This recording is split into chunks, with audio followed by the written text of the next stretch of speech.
Vous entrez dans votre cuisine, et il y a un tas de tomates sur le plan de travail qui ramollissent. À côté, 4 concombres que vous avez cueillis il y a 2 jours et que personne n'a mangé. Vous vous dites que vous en ferez quelque chose ce soir, mais vous ne le faites pas. Le week-end venu, ils finissent à la poubelle. Vous avez fait pousser cette nourriture à partir d'une graine, vous l'avez arrosée, nourrie, surveillée pendant des mois, et vous venez de la jeter. Cette culpabilité est réelle, mais vous ne faites rien de mal. Votre potager produit simplement plus vite que votre cuisine ne consomme. La plupart des gens ne pensent pas que conserver ses légumes veut dire stérilisateur, bain d'eau bouillante et peur de rendre quelqu'un malade. Ce n'est pas le cas. J'ai comparé 7 méthodes selon le coût, l'effort et la durée réelle de conservation. La plus simple prend 10 minutes, une autre coûte quelques centimes et ne demande aucune électricité. Avant de commencer, dites-moi où vous cultivez, votre région, votre département, ce que vous savez. Méthode numéro 1, les pickles au réfrigérateur, 10 minutes et un bocal que vous possédez déjà. Vous cueillez une poignée de concombres lundi, mercredi 3 autres apparaissent, vendredi vous avez un tas et aucun plan. 2 jours plus tard, la moitié sont mous et partent vers le compost. Si je ne devais choisir qu'une seule méthode pour débuter, ce serait celle-ci. Pas de stérilisation, pas de bain d'eau bouillante, pas d'autocuiseur, pas de bocaux spéciaux, aucune expérience.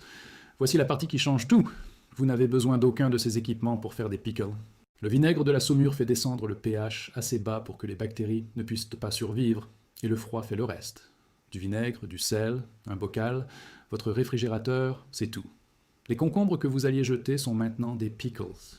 Et pas seulement les concombres, mais aussi haricots verts, carottes, piments, betteraves, oignons, radis. Si c'est sorti de votre potager et que vous ne savez pas quoi en faire, cela peut sûrement aller dans un bocal de saumure. Vous transformez un légume qui tient 4 jours sur le plan de travail en quelque chose qui tient 4 à 6 semaines pour quelques centimes. Stop. Avant d'aller plus loin, laissez-moi être direct avec vous. Dans cette vidéo, je vais vous montrer les 7 méthodes et comment chacune fonctionne. Mais 3 choses précises ne tiennent pas dans une vidéo. La première, c'est ceci. Le tableau comparatif des 7 méthodes par coût, effort et durée de conservation. La deuxième, les temps de blanchiment exacts pour 23 légumes du potager. Et la troisième, le calendrier de récolte et de conservation mois par mois selon votre zone climatique. Ces 3 éléments, je les ai réunis dans un guide complet. Le lien est dans la première ligne de la description et dans le commentaire épinglé. Continuons. Voici exactement quoi faire pour les pickles. Mélangez un verre de vinaigre blanc, un verre d'eau, une cuillère à soupe de sel et une cuillère à café de sucre dans une casserole, puis portez à ébullition et coupez le feu. Pendant que la saumure chauffe, tassez vos légumes dans n'importe quel bocal en verre avec un couvercle. Un bocal d'1 litre, un petit bocal, un ancien pot de sauce, peu importe. Coupez les concombres en lamelles ou en rondelles, les carottes en bâtonnets, et équeutez les haricots verts. Écrasez 2 à 3 gousses d'ail. Ajoutez 1 cuillère à café de graines d'aneth et une demi-cuillère à café de grains de poivre. Versez la saumure chaude sur les légumes jusqu'à les recouvrir. Mettez le couvercle, placez le bocal au réfrigérateur. Vous pouvez les manger au bout de 24 heures, mais ils sont meilleurs après 3 à 5 jours. Temps actif total, du début au réfrigérateur, moins de 10 minutes. Si vous cultivez une variété de concombres à cornichons comme le vert petit de Paris, elle garde bien son croquant, mais n'importe quel concombre du potager fonctionne. Une chose à savoir, les pickles au réfrigérateur ne se conservent pas à température ambiante. Ils vivent au réfrigérateur, pas dans un placard. Si votre réfrigérateur s'est déjà plein, c'est une vraie limite, mais pour la plupart des gens, une étagère dans la porte suffit. Un bocal de cornichons au magasin coûte 3 à 5 euros, et vous venez de faire la même chose pour le prix d'un fond de vinaigre et d'une pincée de sel.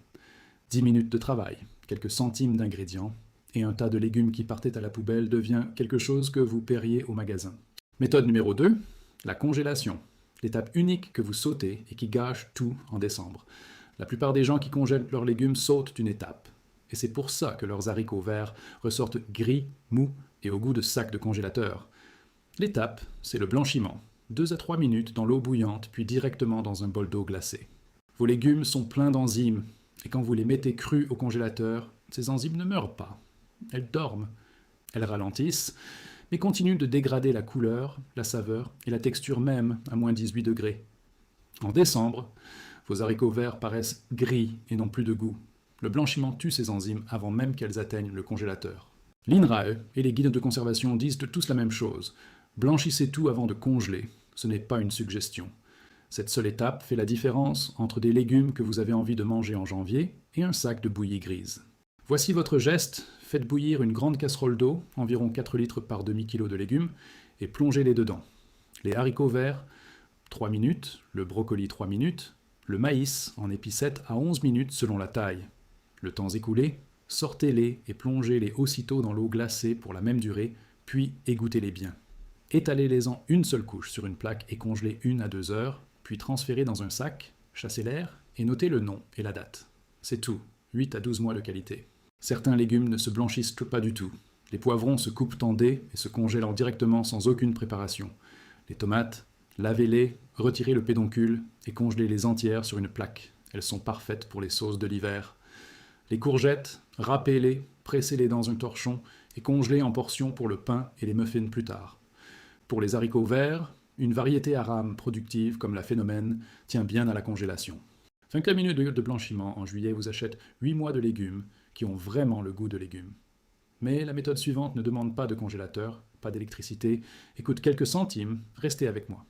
Méthode numéro 3, la lactofermentation, quelques centimes, zéro équipement et les bactéries font tout le travail. Toutes les autres méthodes cherchent à empêcher les bactéries de se développer, celle-ci fait exactement l'inverse, vous les invitez volontairement. Je pensais que la fermentation était compliquée, un truc pour les gens avec des pots en grès et de vieilles recettes de famille. J'avais tort. C'est la méthode la plus simple de toute cette liste, et aussi l'une des plus anciennes que l'humanité connaisse. Quand vous tassez les légumes dans le sel tire l'eau hors des cellules, et cette eau devient la saumure.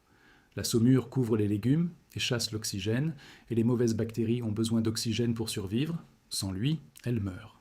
Mais les bonnes bactéries lactiques, déjà présentes à la surface de vos légumes, prospèrent sans oxygène et se nourrissent des sucres naturels. À chaque fois qu'elles mangent, elles libèrent de l'acide, et cet acide fait descendre le pH dans le bocal. Une fois qu'il passe sous 4,6, presque rien de dangereux ne peut survivre, et vos légumes sont conservés sans aucun produit chimique. L'ANSES reconnaît la maîtrise du pH et de la saumure. Comme la clé de sécurité de cette méthode, votre arrière-grand-mère le savait aussi. Un avertissement, cette astuce a une condition, vous devez utiliser du sel non iodé. Le sel de table iodé tue les bonnes bactéries dont vous avez besoin. Prenez du gros sel gris de mer ou du sel sans additif. Voici comment faire. Dissolvez 2 cuillères à soupe de gros sel dans 1 litre d'eau sans chlore. Voilà votre saumure. Coupez vos légumes et tassez-les bien serrés dans un grand bocal en verre type le parfait. Versez la saumure jusqu'à tout submerger. Rien ne doit dépasser du liquide. Utilisez un sac rempli d'eau, une petite assiette, même une pierre propre pour maintenir les légumes immergés. Posez le bocal sur le plan de travail à l'abri du soleil direct. Gardez-le entre 18 et 22 degrés. Vous verrez des bulles, c'est bon signe. Goûtez après 5 jours, et quand c'est assez acidulé pour vous, mettez le bocal au réfrigérateur. Les meilleurs légumes pour débuter sont les concombres à cornichons, le chou pour la choucroute, les carottes et les radis. Si vous cultivez un chou compact comme le cœur de bœuf, c'est parfait pour une première fournée. Le bouillonnement et l'odeur, ce n'est pas de la nourriture qui tourne. C'est de la nourriture conservée comme les humains le font depuis des milliers d'années. Si cette astuce vient de vous éviter de jeter une autre fournée de concombres, abonnez-vous. C'est gratuit et ça prend 1 seconde. Méthode numéro 4, le bac à glaçons. La façon la plus rapide d'arrêter de gâcher chaque herbe de votre jardin. Combien de fois avez-vous vu un pied de basilic monter en fleurs faute de l'utiliser assez vite? Le persil, la coriandre, l'aneth, la menthe et la ciboulette montent, fanent, tournent en bouillie en quelques jours.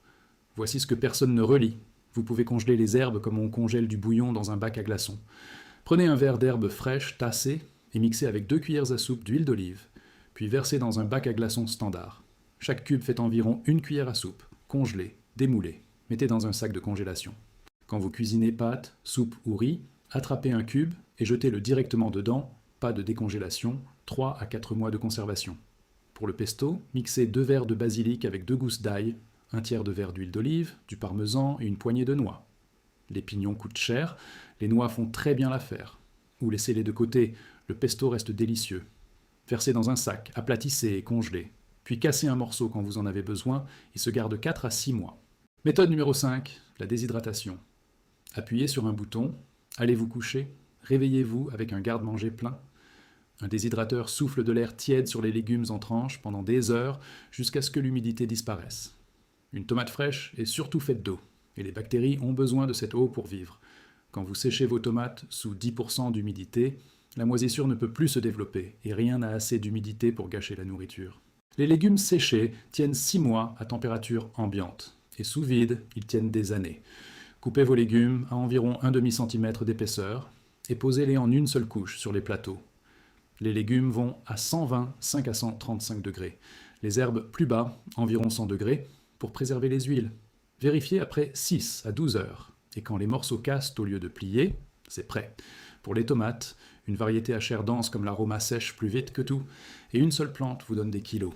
Un sachet de tomates séchées au magasin coûte cher, alors qu'une session de séchage vous remplit le garde-manger pour l'hiver. Pas de déshydrateur, votre four marche, réglez le au minimum, entrouvrez la porte, laissez tourner, c'est plus lent, mais ça fait le travail. Méthode numéro 6. Le sac à soupe, comment les restes deviennent des dîners gratuits tout l'hiver. 3 tomates un peu trop molles, un demi-poivron, une poignée de haricots, 2 courgettes oubliées. La plupart des gens jetteraient tout ça, ne le faites pas. Gardez un grand sac de congélation au congélateur, et chaque fois que vous avez des restes ou quelque chose qui va tourner, coupez grossièrement et jetez dedans. Taille et forme n'ont aucune importance, tout va être cuit de toute façon. Quand le sac est plein, environ 6 à 8 tasses, videz-le dans une marmite et ajoutez 4 à 6 tasses de bouillon. Assaisonnez avec sel, poivre, ail et herbes, laissez mijoter 30 à 40 minutes, ajoutez une boîte de haricots ou des pâtes pour un repas complet. Un sac à soupe nourrit 4 à 6 personnes et les légumes ne vous coûtent rien puisqu'ils partaient à la poubelle. Méthode numéro 7, la stratégie du voisin, quoi faire quand vous avez déjà tout conservé. Un pied de courgette produit 6 à 10 kg par saison et aucune famille sur Terre ne mange autant de courgettes. Selon l'ADEME, un Français jette en moyenne près de 30 kg de nourriture par an et les légumes sont la catégorie la plus gaspillée. Voici ce que personne ne relit. Donner sa nourriture, c'est encore sauver la récolte. Vous la sauvez simplement dans la cuisine de quelqu'un d'autre. Premier geste, rendez-vous sur lepotiron.fr, une plateforme qui met en relation les jardiniers de votre région pour écouler le surplus du potager. Deuxième geste, contactez les Restos du Cœur, le Secours populaire ou la banque alimentaire la plus proche. Beaucoup acceptent les légumes frais et en manquent tout l'été. Troisième geste, l'échange. Vous cultivez des tomates, votre voisin des poivrons, échangez régulièrement et gagnez de la variété sans planter plus. Chaque kilo que vous donnez est un kilo qui ne pourrit pas, et dans la plupart des communes, c'est un kilo dont quelqu'un avait vraiment besoin. Voilà la liste complète. Pickles au réfrigérateur, congélation, lacto-fermentation, herbes en glaçons, déshydratation, sac à soupe et la stratégie du voisin. Vous avez déjà fait le plus dur, vous avez fait pousser la nourriture. Dites-moi en commentaire laquelle vous essayez en premier. Et pensez à la personne qui poste des photos de son potager chaque semaine, mais à vous. En laissez la moitié pourrir. Envoyez-lui cette vidéo, elle vous remerciera en août.